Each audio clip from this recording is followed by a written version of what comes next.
7th grade, and I'm here to talk to you about The Pasture, the poem by Robert Frost. Yesterday, before you even got to this poem, you should have reviewed on page 108 and 109 the focus on poetry. There's a lot of terms that you've already had on there. You should already know simile. You should already know metaphor. You should already know personification. You should already know theme. These are all things we've already done before. You should already know imagery. We've done that before. Some of these are even from 6th grade, so these should be ringing bells. If not, that's why I told you to go back and reread them.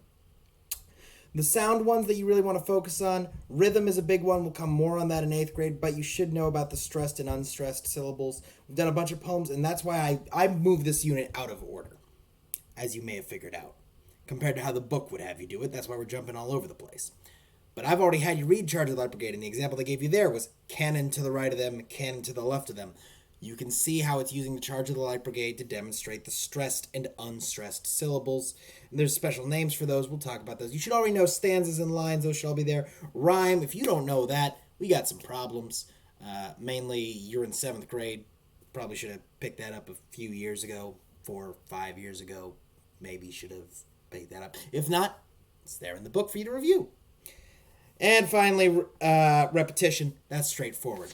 So this poem is short, and I checked within public domain, so I can read it to you. So we'll do that, and then I'll draw your attention to something I thought was particularly interesting. I'm going out to clean the pasture spring. I'll only stop to rake the leaves away, and wait to watch the water clear. I may. I shan't be gone long. You come too. I'm going out to fetch the little calf that's standing by the mother. It's so young. It totters when she licks it with her tongue. I shan't be gone long. You come too. My favorite thing in this poem is the end of both stanzas, and you'll see we have the repetition of the exact same line. I shan't be gone long, you come too.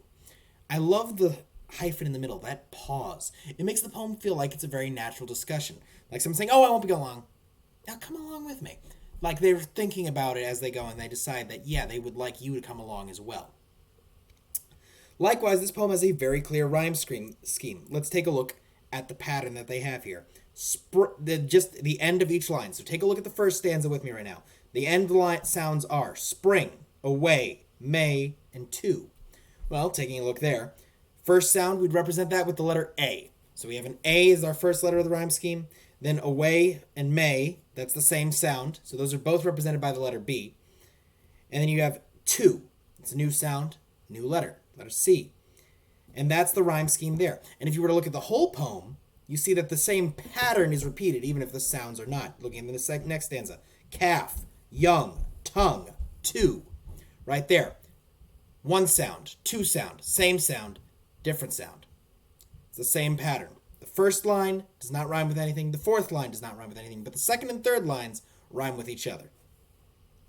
Just to point on there, and take a look at that. Be aware of that as you're reading poetry. This is supposed to be an easy one to help you get some practice in there. Did you like this poem? What do you think of it? I personally like these sort of poems where you have a very natural feel to it, where it feels like this is something that is happening as a real interaction in the world. And Robert Frost, this author, he's a famous American poet. He does a lot of this. He does a lot of these sort of natural found poems where someone's speaking in first person, talking about their perspective, telling stories. He also writes a lot about nature. It's a big thing he does, and you're going to encounter him for years to come. He was a huge focus in my 300 level college course. That's something I took in my 3rd year of college.